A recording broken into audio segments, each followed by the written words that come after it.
"We don't serve trash here. Take your broke ass somewhere else." Derek Torres, the floor manager at the Harborside, an upscale bar in Boston's financial district, sneered at the customer in worn work boots and a torn jacket. The guy looked homeless, didn't belong among the lawyers and bankers dropping hundreds on cocktails. The man stayed seated, quietly ordered water and fries, the cheapest thing on the menu. Sarah Mitchell, a black waitress working her fifth straight double shift, watched from across the bar. She knew Derek's game: humiliate the wrong kind of customer, protect the upscale image, but something about this man's tired eyes reminded her of her own reflection. She walked over to take his order. What she did next, her response to what he asked for, left him frozen, speechless, unable to even form words. And what neither of them knew was that this one moment would expose a secret that had been bleeding them all dry. Alexander Brooks sat alone in his corner office on the 14th floor, the city lights of Boston glowing through the window behind him. It was past 9 on a Tuesday evening, and the financial district had emptied hours ago. Most nights he would have left by now, too. But tonight, an email had arrived that changed everything. The sender, anonymous. The subject line, check the tip pool. Alex clicked it open again, though he'd already read it 3 times. The message was brief, just 1 line and 3 attachments. They're stealing from us. The first photo showed a schedule board with handwritten changes. Sarah Mitchell's name crossed out, shifted from Friday night to Monday lunch. Emma Williams moved from Saturday dinner to Tuesday breakfast. Both shifts slashed by someone with manager-level access. The second photo, a screenshot of bank deposits, small amounts always under $1,000, $835 on October 31st, $890 on November 3rd, $1,235 on November 7th. Odd numbers that didn't match any recognizable pattern. The third photo made his jaw tighten, a receipt from the Harborside Tavern, his flagship location. Credit card tip line, $45. Handwritten below it in different ink, pool total, $12. Alex pulled up his revenue reports and cross-referenced them with the dates in the email. The Harborside was performing well, revenue up 12% over last quarter. Customer reviews averaged 4.7 stars. On paper, everything looked strong. But something else caught his attention. He opened the HR folder and scanned the termination records. In the past 6 months, 15 employees had quit from that location. 15. The turnover rate had jumped 280%. He clicked through exit interview notes. Most cited scheduling conflicts or personal reasons, but 3 mentioned management issues before the interviewer had cut them off, noting they declined to elaborate. Alex sat back in his chair. His father had opened the original Harborside 30 years ago, a neighborhood tavern where everyone knew your name. When his father died 2 years ago, Alex had thrown himself into expansion, opening 4 more locations, 5 restaurants now, 80 employees total. He delegated day-to-day operations to proven managers, focusing on growth strategy and investor relations. Had he gotten too distant? His phone buzzed. Text from his business partner. Quarterly board meeting moved to Friday. Need your projections. Alex set the phone down without responding. The projections could wait. He pulled up the schedule for the Harborside and found the current floor manager, Derek Torres. 2.5 years with the company. MBA from a decent school. Strong interview, confident leadership style. Alex had personally approved his hiring and his subsequent promotion to floor manager 18 months ago. Derek's performance reviews were excellent. Revenue was up on his watch. Labor costs were down. Customer complaints had actually decreased, but employees were leaving, and someone, maybe one of them, had sent Alex evidence of something wrong. He opened a new browser window and logged into the POS system, pulling tip data for the past 8 weeks. Credit card tips were tracked automatically. Servers received them in their paychecks, but cash tips were supposed to go directly to servers at the end of each shift. The system had no way to track those, unless someone was taking them before they reached the servers. Alex thought of his father's office wall, where a framed quote still hung, "Your people are your business. Protect them like it." He'd failed at that. Let the business grow while losing sight of the humans running it. His father would be ashamed. Alex closed his laptop and stared at the photo on his desk. the original Harborside on opening day 1995. His father in a worn work jacket standing in front of the bar with a proud smile. That jacket was still in Alex's closet at home. His father had worn it for 20 years, building the business brick by brick. Alex picked up his phone and opened a new note, typed 3 words, "Go undercover, Thursday." He needed to see the truth himself, not from reports or exit interviews. He needed to sit at that bar, watch the staff, see how his manager treated people when the owner wasn't watching. And if someone was stealing from his people, from his father's legacy, he would make it right. Thursday night at the Harborside started like any other. The after-work crowd filtered in around 6. Bankers in Brooks Brothers suits, lawyers with leather briefcases, young professionals hunting happy hour deals. By 7, every table was full, and the bar counter had a waiting list. Sarah Mitchell moved through the chaos with practiced efficiency. Table 8 needed another round. Table 12 wanted to order appetizers. The 4 top by the window was ready for entrees. She juggled it all. 6 tables, 12 customers, orders flowing to the kitchen in perfect sequence. "Sarah!" Derek Torres called from behind the bar. "Table 9 is asking for you specifically. They're regulars." "On it." Sarah grabbed menus and headed to table 9, where the Thompson couple sat. They came in every Thursday, always ordered the salmon special, always left 20%. "Mr. and Mrs. Thompson, good to see you again." "Wouldn't miss Thursday with our favorite server," Mrs. Thompson said warmly. Sarah took their order, salmon for both, as expected, and returned to the POS station to ring it in. Derek stood beside the computer, arms crossed, watching the floor. "Busy night," Sarah said, inputting the order. "Could be busier.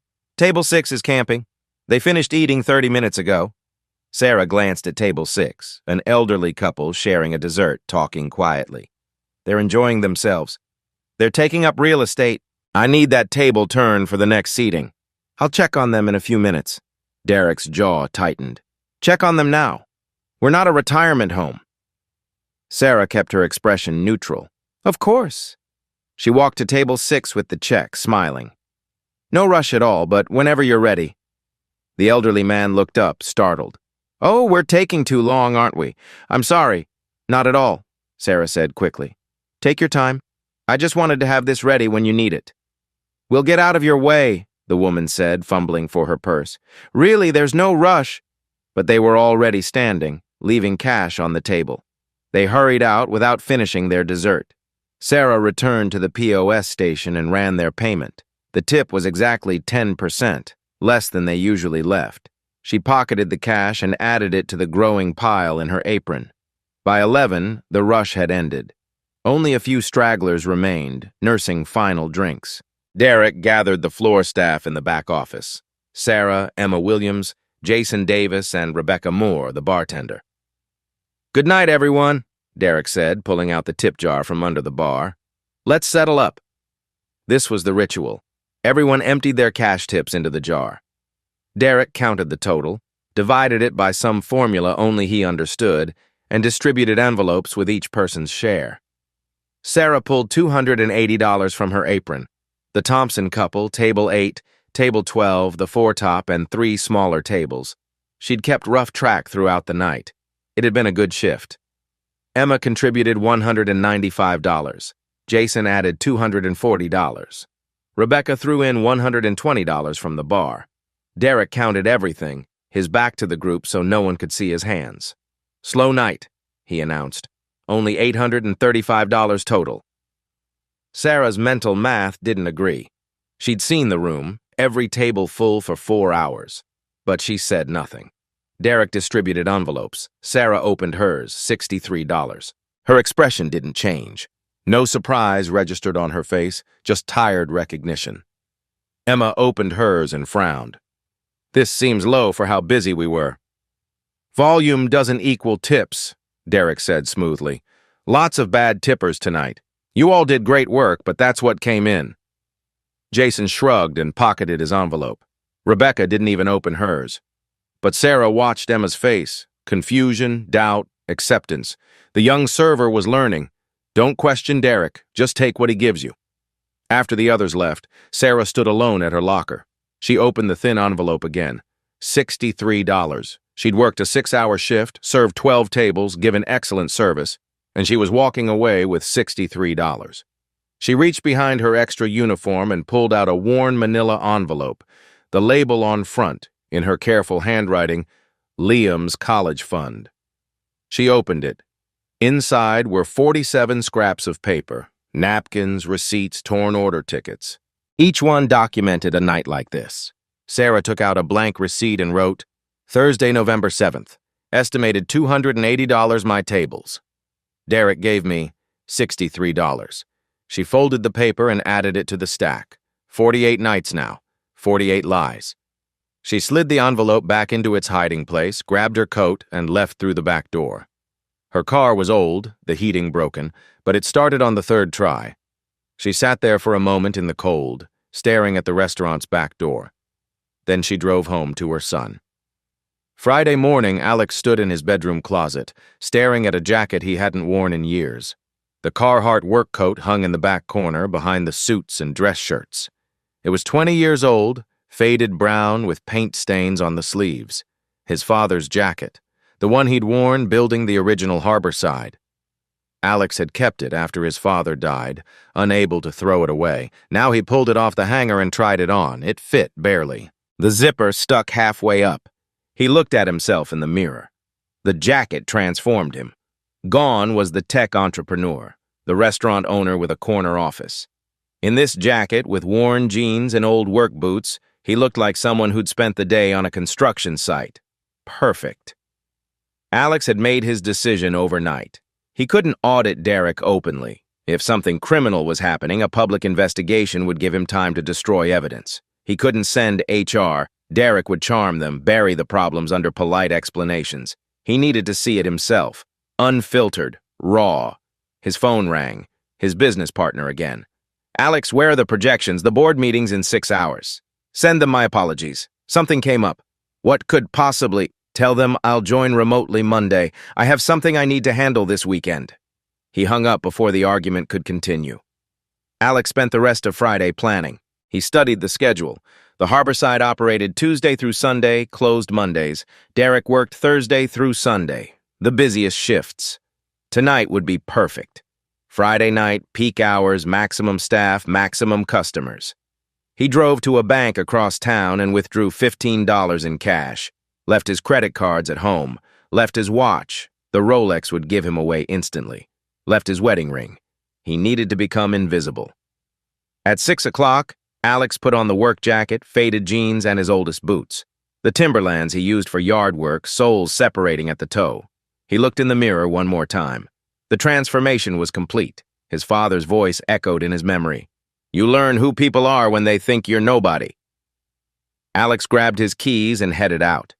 He parked 2 blocks from the Harborside, not in the owner's reserved spot. Walked the distance, feeling the cold November air through the thin jacket. At the restaurant entrance, he paused. Through the window, he could see the usual Friday chaos. Packed tables, servers moving quickly, bar full of customers. His restaurant, his staff, his father's legacy, and somewhere in there, maybe someone stealing from the people who made it run. Alex took a breath and pushed through the door.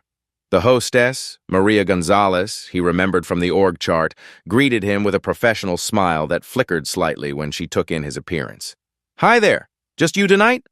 Yeah, just me. Great, let me find you a spot. She scanned the room and Alex saw her gaze skip past the best tables near the window, landing on a seat at the bar counter. We have space at the bar if that works? Perfect. She led him through the restaurant. Alex kept his head down, avoiding eye contact. He passed Derek Torres standing near the kitchen entrance, clipboard in hand. Derek's eyes passed over him without recognition. Just another customer. Alex sat at the bar counter. Rebecca Moore, the bartender, approached. What can I get started for you? I'll wait for the waitress, thanks. Rebecca nodded and moved on. Alex scanned the room. There, Sarah Mitchell, carrying a tray of drinks to a nearby table. She moved with quiet confidence, smiling at customers, efficient and warm. She'd be his test, and Derek's. Time to see who they really were. Sarah finished delivering drinks to table 14 and glanced at the bar.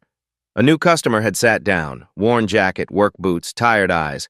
He looked like he'd just finished a long shift somewhere. She grabbed her notepad and approached. "Hi there." Sarah smiled genuinely. "What can I get started for you?" The man looked up at her, then quickly down at the menu, self-conscious. "Hey, He cleared his throat. "What's the cheapest thing you have?" Sarah's pen hovered over her notepad. No judgment entered her voice. "We have appetizers starting at $7. The fries are popular, or we have mozzarella sticks. Just water is fine." He checked his phone like he was looking at a bank balance, embarrassed. "And the fries. Small order. That's all." Silence fell between them. Sarah didn't write anything yet. She looked at him, really looked. Not with pity, with recognition. She'd seen that expression before, on her own face in the mirror during the hard years after leaving her ex-husband. "Long day?" she asked quietly. The question surprised him. An honest answer came out. "Yeah. Long week, actually." Sarah nodded slowly. She set down her pen and leaned slightly against the bar. Her body language said, "I'm not rushing you." "Can I be honest with you?" she asked. "Okay." "Kitchen made extra burgers tonight. We have a new line cook. Great guy, but still learning portions. Made 4 burgers too many." She smiled, small, genuine. "My manager hates food waste. It's one of the few things he's actually right about." He was guarded now. "Okay. One of those burgers is going in the trash in about 10 minutes if someone doesn't eat it. Would you be willing to help us out?" "I can't. I don't have money for no charge." Her voice was gentle but firm. "It's already made, already paid for. It's either going to you or going to the trash." A pause. "And between you and me, you look like you've been working hard. A person who's been working hard deserves more than just fries." Alex opened his mouth to respond. No words came out. He stared at her, trying to form a sentence. His throat tightened. He couldn't speak. The camera would have held on his face here 5 full seconds. Mouth slightly open, eyes starting to glisten though he blinked it back, throat working, trying to force words that wouldn't come. Sarah waited. Patient, kind eyes, no pressure. Finally, he managed a whisper. His voice cracked. "Why would you do that?" "Because everyone who walks through that door deserves to be treated like they matter." She picked up her pen. "It's that simple. So, can I bring you that burger? It's really good, I promise. House-made sauce, bacon, aged cheddar, comes with sweet potato fries." He still couldn't speak properly, just a small nod. Sarah's smile warmed. "Perfect. I'll get that right out. And don't worry, if my manager gives you any trouble about it, you tell him Sarah said it was kitchen waste and he can talk to me." She wrote on her pad, tore off the ticket, and turned toward the kitchen. "Wait," he called after her. She turned back. "What's your name again?" "Sarah. Sarah Mitchell." "Thank you, Sarah." His voice was genuine, thick with emotion he was barely controlling. "Really, thank you." "You're welcome." She smiled once more. "Be right back." She walked away, disappearing into the kitchen chaos. Alex sat there frozen. He couldn't move, couldn't process what had just happened. His hand trembled slightly as he reached for his water glass. He set it down without drinking. Someone had just shown him more kindness in 60 seconds than most people showed in a lifetime, and she'd done it while being robbed blind by his employee. Derek Torres had been watching from his position near the kitchen pass. He'd noticed the man in the worn jacket when he entered. Exactly the kind of customer Derek preferred to see seated quickly and moved out faster. Low value. Probably a bad tipper, and now Sarah was spending too much time talking to him. Derek walked to the POS station where Sarah was inputting the order. He leaned close, voice low but harsh. "What did you just do?" Sarah kept typing, didn't look at him. "Kitchen waste. Extra burger from the new prep." "I know what you did. That's a $24 burger. It was going to be thrown out. We don't give charity to people who can't pay." Derek's voice had an edge now. "This isn't a soup kitchen." Sarah finally looked at him. Her voice was calm, steady. "It's food waste. Company policy says we can comp reasonable amounts to avoid—" "I don't care what policy says. You know the rules about unauthorized comps." He crossed his arms. "That's coming out of your tips tonight. $24. A flicker of something crossed Sarah's face. Pain, maybe, or resignation, but she recovered quickly. "Fine. Fine? That's it?" "Yes, that's it." She submitted the order on the screen. "Now, if you'll excuse me, I have customers waiting. And you're cut at 9 instead of 11. I don't need servers who waste time on people who don't tip." Sarah's jaw tightened, but she nodded once and walked toward the kitchen. Derek called after her, just loud enough that she'd hear. "Bleeding heart's gonna bleed you dry, Mitchell." She kept walking without responding. At the bar, Alex had heard every word. His position gave him a direct line to the POS station, and Derek's harsh whisper had carried just far enough. The emotion that had left him speechless moments ago transformed into something else, something harder. She wasn't just being kind. She was paying for his meal, out of tips she desperately needed. And she was being punished for it, losing $24 plus 2 hours of work. And she'd said fine without hesitation. Alex's hand resting on the bar tightened into a fist. He forced himself to relax it, to keep his expression neutral. But inside, something had shifted. This wasn't just about investigating tip theft anymore. This was about a woman who'd chosen kindness over safety, who'd looked at a stranger and decided he deserved dignity, even when it cost her.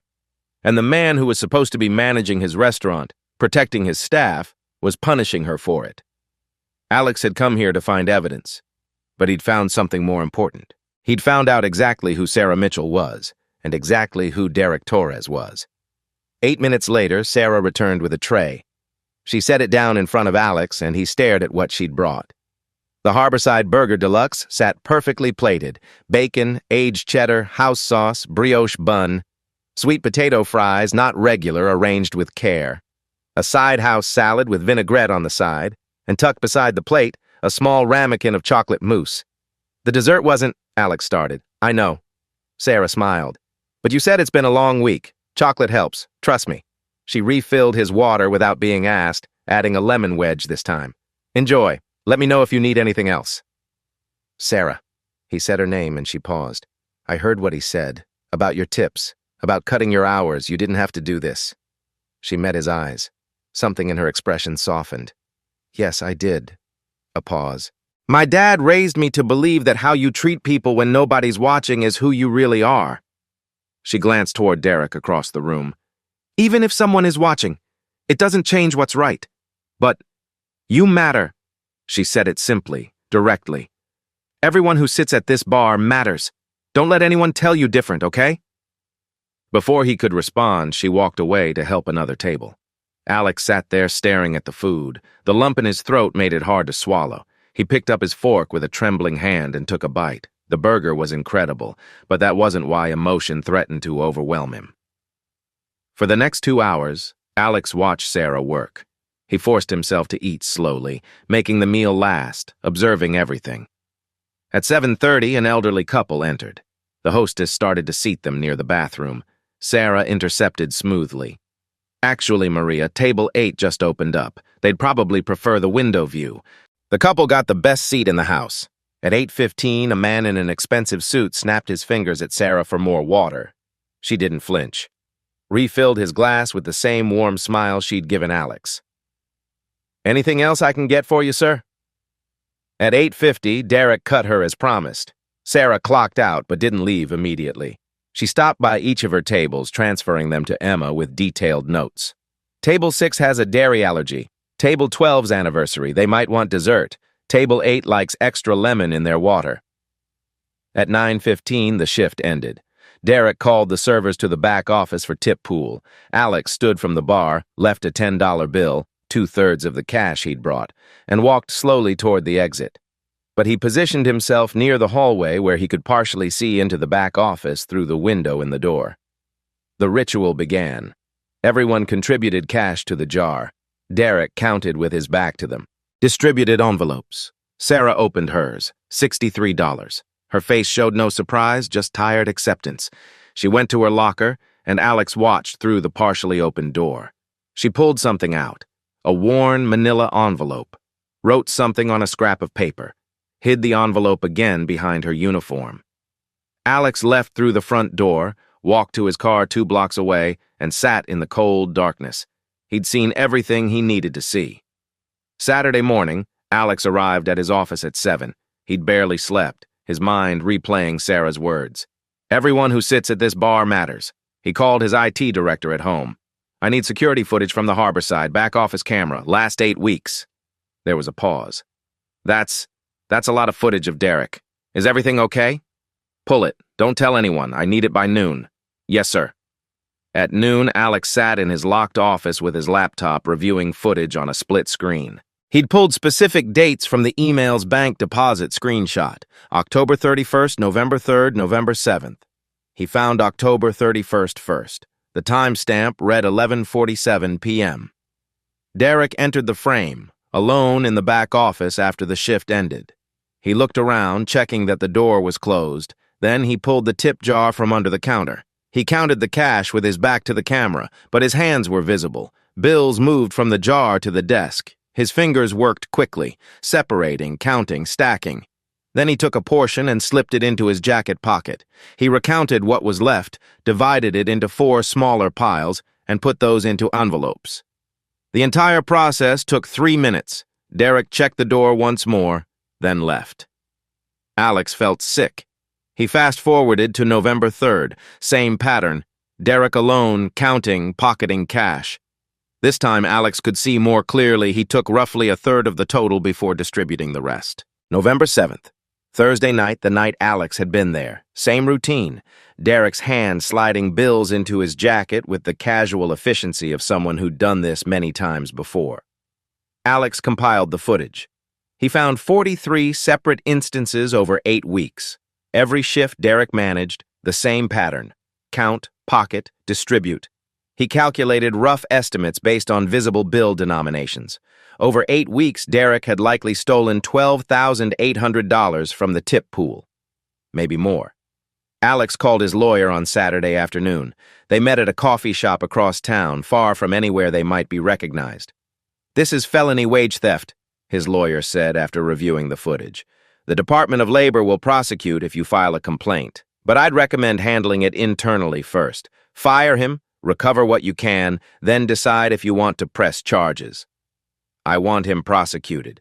Then we'll need to document everything. Security footage is strong, but we need more. Financial records, testimony from affected employees, evidence of the amounts taken." Sunday morning, Alex dove into the financial records. He pulled POS data for every shift Derek had managed over the past 18 months and cross-referenced it with payroll records. The POS tracked credit card tips automatically. Those went directly to servers through payroll.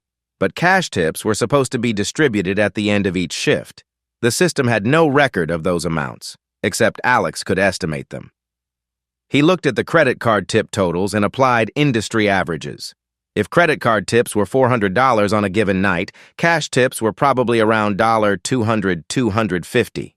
He built a spreadsheet. Dates, estimated tips, what should have been distributed. Then he looked at the bank deposits Derek had made. The email had provided those screenshots. November 7th. The POS showed $835 in credit card tips. Estimated cash, $400. Total, $1,235. Derek had told the staff, only $835 total. He'd lied about the credit card tips and pocketed all the cash. And on November 8th, Derek had deposited exactly $1,235 into his personal bank account. Alex checked other dates. October 31st, discrepancy of $1,235, deposit of $1,235. November 3rd, discrepancy of $890, deposit of $890. The amounts matched exactly. Smoking gun. Alex spent Sunday evening interviewing former employees by phone. He'd gotten their contact information from HR records. 3 agreed to talk. Emma Martinez had quit 3 months ago. Derek took 40% of tips, called it a management fee. When I asked if that was legal, my hours got cut to almost nothing. I couldn't afford to stay. 2 others confirmed the same pattern. By Sunday night, Alex had built an ironclad case. Asterisk 43 instances of theft on security footage, asterisk $31,200 stolen from 4 current employees over 18 months. Asterisk bank deposits matching stolen amounts, exactly asterisk. Testimony from 3 former employees, asterisk POS data, proving the lies. He created a folder labeled the Harborside Internal Investigation and compiled everything. Monday morning, he sent a calendar invite. Mandatory staff meeting, Monday 10 a.m., all floor staff required. Owner will address concerns. Derek received the invite and smirked at his screen. Finally, the owner was coming in. Probably wanted to congratulate them on the revenue increase. Monday morning at 10, 8 people gathered in the Harborside's conference room. Sarah Mitchell, Emma Williams, Jason Davis, Rebecca Moore, Maria Gonzalez, Tommy Anderson from the kitchen, and Derek Torres. The room buzzed with nervous energy. Derek sat at the head of the table, confident. Must be good news if the owner's finally coming in. Sarah sat near the back, quiet. She'd been summoned on her day off and wasn't sure why. Her stomach twisted with anxiety. The door opened. Alexander Brooks walked in. Tailored suit, perfect haircut, owner mode. He closed the door behind him and stood at the front of the room. Silence fell. Sarah's face went white. She stared at him, recognition hitting like a physical blow. "Oh my God!" Derek frowned, confused. "Who are you?" Alex met his eyes. "I'm Alexander Brooks. I own this restaurant." The tension in the room became electric. Sarah couldn't breathe. The man from Friday night, the worn jacket, the cheap order. It was the owner. "Thursday night," Alex continued, voice steady. "I sat at that bar counter wearing an $8 jacket and ordered water and fries." Sarah's hand came up to cover her mouth. "Sarah," Alex turned to her, his voice gentler. "You asked me if I'd had a long day. I said yes. You told me the kitchen had made extra burgers and asked if I'd help you out by eating one that would otherwise go to waste." "I'm so sorry," Sarah whispered. I didn't mean to." "Don't apologize." Alex's voice was firm but kind. "Let me finish." He walked closer to her. "You offered me a $24 burger, upgraded sides, and chocolate mousse. No charge. You told me everyone deserves more than fries." The room was silent except for Sarah's shallow breathing. Alex turned to Derek and his voice hardened. "Your manager overheard. Told you that meal was coming out of your tips. $24. You said fine. He cut your hours from 11 to 9 as punishment. You said fine again. Then you served that meal anyway and told me I mattered." Sarah was crying now, silent tears streaming down her face. "Derek." Alex's attention focused fully on the floor manager. "You told me Thursday was a slow night. Said total tips were $835. Is that correct?" Derek shifted in his chair. Sweat appeared on his forehead. Yes, it was slow. My POS system shows $835 in credit card tips and an estimated $400 in cash based on typical ratios. Over $1,235 total. Can you explain the discrepancy?" Silence. Alex pulled out his laptop and turned it to face the room. The security footage began playing on the screen. Derek's face appeared, alone in the back office late at night, counting the tip jar, pocketing cash. Gasps echoed around the room. 43 times, Alex said quietly. Over 8 weeks, I had my IT director compile every instance. The footage continued. Derek checking the door, sliding bills into his jacket, counting what remained. "You stole an estimated $12,800 in 8 weeks alone," Alex said. "And when I audited the last 18 months, the total rises to $31,200 from 4 employees. Emma Williams had tears running down her face. Jason Davis looked furious. Rebecca Moore sat frozen in shock. Sarah Mitchell. Alex pulled up a spreadsheet. $11,200 stolen from you over 18 months. Sarah made a small sound, almost a sob. Jason Davis, $8,100. Emma Williams, $6,800. Rebecca Moore, $5,100. Those are just estimates, Derek started. No, they're calculations based on POS data cross-referenced with your bank deposits. Alex pulled out another document. November 7th, you deposited $1,235 into your account. The exact amount of the discrepancy. October 31st, deposited $1,235. Exact match. November 3rd, $890. Also exact. Derek's confident posture collapsed. Sarah? Alex said softly. Do you have anything you'd like to share with everyone? All eyes turned to her. She sat frozen for a moment, then slowly stood. Her legs were shaky. She walked to her locker in the hallway, visible through the conference room's glass wall. Everyone watched. She reached behind her uniform and pulled out a worn manila envelope. She returned to the conference room and placed it on the table. The label faced up. Liam's college fund. She opened it. Papers spilled across the table, 48 pieces of napkins, receipts, order tickets. I've been documenting everything. Her voice shook but held steady. Every shift for 9 weeks, every dollar I counted from my tables versus every dollar Derek gave me. She picked up one piece of paper. Thursday, November 7th, my tables estimated $280. Derek gave me $63. She picked up another. October 30th, estimated $245. Received $71. Another, October 23rd, estimated $310. Received $89. She looked at Derek, and for the first time there was something other than fear in her eyes. I didn't know if anyone would believe me, but I knew someone had to care eventually, so I wrote it all down. Alex picked up several papers reading, total documented discrepancy, $8,400 over 9 weeks. This is, Derek stood. You can't prove. I have security footage, POS data, bank records, testimony from 3 former employees who quit because of you, and now Sarah's documentation which matches our data perfectly. Alex's voice was ice. You're fired. Effective immediately. Security is waiting outside to escort you from the building. Derek's face went from white to red. You can't do this.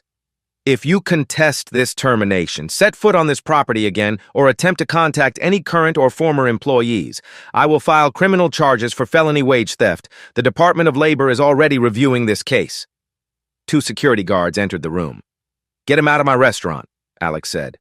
Derek looked around the room, at Sarah, at Emma, at Jason, at Rebecca. No one met his eyes. The guards took his arms and led him out. The door closed behind them. Dead silence. Alex remained standing at the front of the room. The staff sat in stunned silence, processing what had just happened. What happened here? Alex began, voice quiet but firm. Is my failure. Sarah looked up, surprised. I got too distant. Too focused on expansion, on revenue numbers, on board meetings. I lost sight of what my father built this place on, taking care of people. He paused. That ends today. Not with words, with action. He pulled out a folder and opened it on the table. First change, effective immediately. No more forced tip pooling. The staff exchanged glances. The company policy has always been that tips are individual unless servers choose to voluntarily pool them. Derek violated that policy. From now on, tips are yours, period. If you want to pool with co-workers, that's your choice, but it's voluntary and it's transparent. Sarah wiped her eyes, trying to follow his words. Second, new POS system upgrade. Starting next week, the system will auto-track tips per server, both credit card and cash. You'll be able to log into a portal and see your exact tip totals for every shift. No more black box. Complete transparency. Third, weekly tip reconciliation reports. Every Sunday night, the system generates a report showing total tips collected and total tips distributed. Any discrepancy over $10 gets flagged for immediate investigation, and those reports are posted in the break room for all staff to see. Alex walked around the table, making eye contact with each person. Fourth, anonymous tip line. There's a poster being installed in the break room today with a QR code and phone number. Any concern, any issue with management, scheduling, pay, treatment, you can report it anonymously. Those reports come directly to me, not to your manager, to me. Rebecca spoke up, voice small. What if management retaliates for reporting? Then they get fired. Zero tolerance policy. It's in writing in your employee handbook, effective today. Alex pulled out printed copies and handed them around. Retaliation for reporting legitimate concerns is grounds for immediate termination with cause. The staff stared at the documents. Fifth, quarterly owner walkthroughs, unannounced. I'll be here talking to everyone. Dishwashers, bussers, line cooks, servers, bartenders, not just managers. I want to hear from the people doing the work. Sixth, server representative. Starting this month, you'll elect one person from the floor staff to attend monthly management meetings. They'll have a voice in scheduling, policy changes, and any issues affecting servers. Real representation, not token. Emma raised her hand tentatively. What about the money Derek took? Can we get it back? Alex opened his briefcase and pulled out several envelopes. I've audited the last 18 months. Every stolen dollar gets repaid, with 18% interest for the time you've been without it. He started calling names. Emma Williams, $6,800 stolen, with interest, $8,024. He handed her an envelope. Emma opened it and stared at the check, tears streaming down her face. Jason Davis, $8,100 stolen, with interest, $9,558. Jason took the check with shaking hands. Rebecca Moore, $5,100 stolen, with interest, $6,018. Rebecca covered her mouth sobbing. Sarah Mitchell. Sarah stood, barely able to keep her legs steady. $11,200 stolen, with interest, $13,216. He handed her the envelope. Sarah opened it, stared at the check. Her knees nearly gave out. Emma and Rebecca moved to either side of her, holding her up. "I can't," Sarah whispered. "It's yours. It was always yours. I'm just returning what was stolen." "But that's not all," Alex said. Sarah looked up at him through tears. "I'm offering you the position of assistant general manager. Immediate start." The room went silent again. Sarah shook her head. "I can't. I'm just a server. I don't—" "No, you're not just anything." Alex's voice was firm. "Thursday night, you documented injustice for 48 days. You treated customers with dignity when your manager punished you for it. You protected younger staff members. You never gave up, never stopped doing the right thing. That's not service. That's leadership.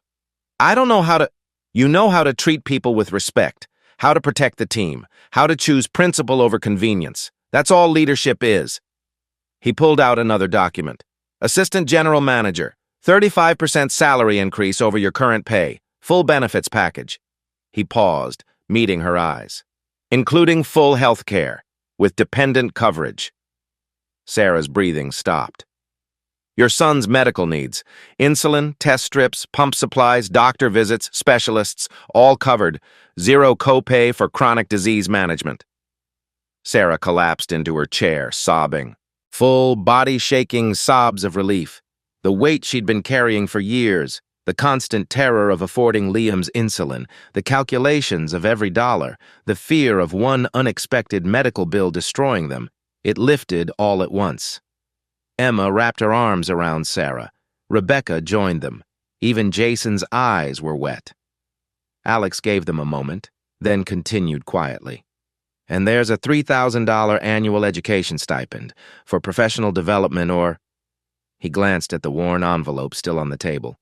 "For Liam's college fund, a real one." Sarah couldn't speak, could only cry. "Will you help me make sure this place stays what it's supposed to be?" Alex extended his hand. Sarah looked at his hand through tears, looked at her co-workers who were nodding, encouraging her, looked at the check in her shaking fingers, looked at the envelope labeled Liam's College Fund that had been her weapon and her burden. She stood, still trembling, and took Alex's hand. "Yes." The room erupted in applause. Tommy whistled from the back. Emma was crying and clapping simultaneously. Alex shook Sarah's hand firmly. "Welcome to management. We have a lot of work to do." Sarah nodded, unable to form words. She looked around at her team, her family, really. They were smiling at her, proud of her. For the first time in years, Sarah Mitchell felt safe. 3 months later, the harbor side had transformed. Sarah stood near the kitchen pass, wearing her new manager shirt, navy blue with Assistant GM embroidered on the pocket. 2 new servers, both college students, stood beside her for training. "Everyone who walks through that door matters," Sarah explained, echoing words that had become her teaching mantra. "Rich, poor, dressed up, dressed down, they all get the same respect. That's not optional. That's who we are." The younger server, Katie, raised her hand. "But what if they're rude to us?" "You still treat them with dignity. That's your choice, not theirs." Sarah smiled. "My dad used to say the measure of a person is how they treat people who can't do anything for them. Be the person you're proud to be, regardless of how others act." "Got it," Katie said, taking notes. "Now let's talk about the POS system and how tip tracking works." Across the restaurant, Alex sat at a corner booth reviewing the weekly tip reconciliation report with Emma Williams and Jason Davis. The numbers spread across the table were transparent. every dollar tracked, every distribution verified. "Last week you made $380, Emma," Alex said, pointing to the report. "Does that match your portal?" Emma checked her phone, opening the staff app. "Yep, $380 exactly." "Good. Any discrepancies, you tell Sarah or me immediately, even small ones. We investigate everything." Alex looked at Jason. "You good?" "Yeah, made $420. System's working great." Jason hesitated. "Can I ask something?" "Always. That anonymous tip line. Does anyone actually read those?" "I personally read every single one. Sarah reviews them with me weekly." Alex pulled out his phone and showed them the dashboard. "Last month, we got 23 submissions. Most were positive feedback. A few concerns about kitchen temperature during lunch rush. We fixed the AC unit. One about a supplier delivery blocking the staff entrance. We changed the delivery time." "And nobody got in trouble for reporting?" Emma asked. "Not a single person. That's the whole point. If something's wrong, we want to know before it becomes a bigger problem." At the bar, Rebecca Moore was training the new bartender. "The system auto-calculates your tips now. At the end of your shift, you log in, verify the amount, and it goes directly to your paycheck. No jar, no manager handling it, just you and the system." Near the back booth, 7-year-old Liam Mitchell sat doing homework, his backpack spread across the table. His insulin pump was visible on his arm, the device that kept him healthy now fully covered by his mother's insurance. Tommy Anderson emerged from the kitchen with a plate of fries. "Homework fuel," he said, setting it down. "Thanks, Chef Tommy." Liam grinned. "Mom says you make the best fries in Boston." "Your mom's a smart woman. How's the math coming?" "It's hard, but Mom says hard things are worth doing." "She's right about that, too." Tommy ruffled Liam's hair and headed back to the kitchen, passing Sarah on the way. She watched her son for a moment, healthy, safe, doing normal kid things, and felt gratitude so profound it ached. At 7 p.m., a man in worn work clothes entered the restaurant. The new hostess, Angela, started to lead him toward a less desirable table. Sarah intercepted smoothly. "Actually, table 8 just opened. It has a much better view." The man looked surprised. "Thank you. That's really kind. Everyone gets our best. Enjoy your meal." As Sarah walked past the POS station, Emma caught her eye and smiled. They both remembered. This was the standard now, not the exception. The standard. Later that evening, Alex arrived for one of his unannounced quarterly walkthroughs. But instead of going to the office, he went straight to the kitchen. "How's everyone doing tonight?" He shook hands with the dishwasher, checking in. "Diego, right? How are we treating you?" "Good, Mr. Brooks, really good. Sarah checks on us every shift, asks if we need anything." Alex found Sarah at the end of her shift. "The staff says you're checking on everyone." "Just doing my job. That's not in your job description." Sarah smiled. "My dad used to say taking care of people isn't a job description. It's a job qualification." Alex laughed. "I wish I could have met him." "You did," Sarah said quietly. "Every time you treat someone with dignity, you're meeting him. That's the legacy he left, and..." She gestured around the restaurant, at the staff working together, at Liam doing homework safely, at the poster on the wall with the anonymous tip line. "That's the legacy you're building." Alex looked around his restaurant. His father's restaurant, really, and now Sarah's too. It wasn't perfect. There were still problems to solve, complaints to address, systems to improve, but it was moving in the right direction, and that was enough. 6 months after that Thursday night, Sarah Mitchell stood at the kitchen pass during lunch service, confident and calm. The restaurant hummed with its usual energy, customers laughing, servers moving efficiently, kitchen calling out orders, everything in its right place. Derek Torres had pled guilty to wage theft and fraud. The Department of Labor had prosecuted, and he'd received probation plus full restitution. He wouldn't manage people again.